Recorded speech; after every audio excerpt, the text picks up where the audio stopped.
is because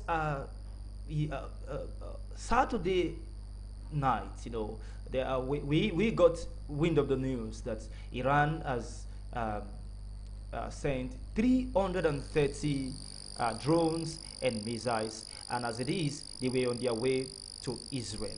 And we really think it was possible, I mean, when Agari, the Minister for Defense or War in Israel, was saying that by Sunday evening it will arrive Israel. But then we didn't believe it was going to be true. But now we know that on Sunday they actually arrived, and it was said that the the Israeli army and their counterparts, which are the British, the French, and the uh, uh, uh, and okay, their allies, less on the United States. I was trying to remember United States. At times you're online and then you forget some certain things. Brought down, and it was a 99.9% success, and there were no issues. So that brings us to the main reason and why this is a huge failure for Iran. It is a huge failure. They cannot count this as a plus. Why? Because of the reason why they did this in the first place. Now, what is Iran known for? Let's just quickly run through what Iran is known for in the world. Iran is around the world, trying to disturb and distort governments, both in the Middle East and about the Islamic Jihad. Yes, Iran backs them. You talk about Hamas that has been in a war with the IDF and the the Jewish nation. Yes, Iran backs them. In fact, there is even a report, a purported report that Iran gave Hamas $200 million to cause that havoc in Israel October last year. And that war, it's still there. The world is still bleeding from that war. So you find that this is what Iran is known for.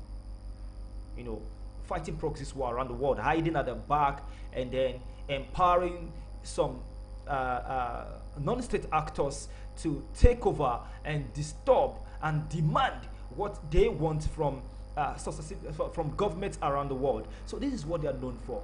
So, but then having to fire bombs and projectiles at a sovereign nation is what Iran is not known for. That is one thing Iran is not known for. So this is new. And so we have to then look at deep, what is in it for Iran having to bomb Israel? Why do this now?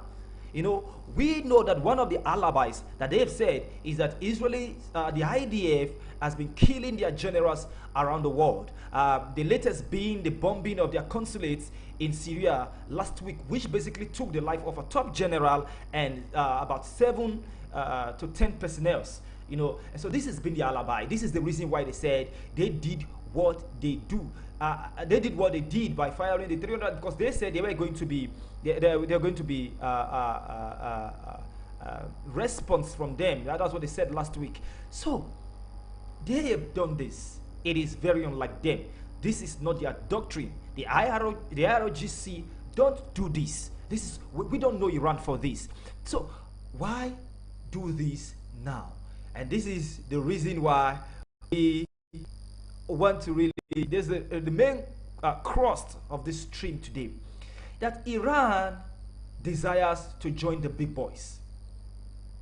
Iran desires to join the big boys. You will see the tiny Jewish nation of Israel. I mean, they want to go into Gaza. They announce it. They ask civilians to be separated from militants, and they go into this country which basically is enviable. It's enviable. Face you squarely and grind it out with you. So we know them. You see the war between Russia and Ukraine. You find that wars are no longer like it used to be. Things have changed. Ammunitions, tactics, everything, doctrines have evolved and have improved. And so nations, they are able to separate the big boys from the jokers. So this is the point.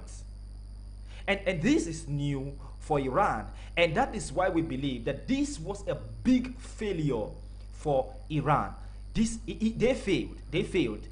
Because they could not achieve the desired result. They failed. I mean, not even one single person died from 330 projected and drones and missiles. Do you know how much that costs? So that is the point. They want to join the big boys.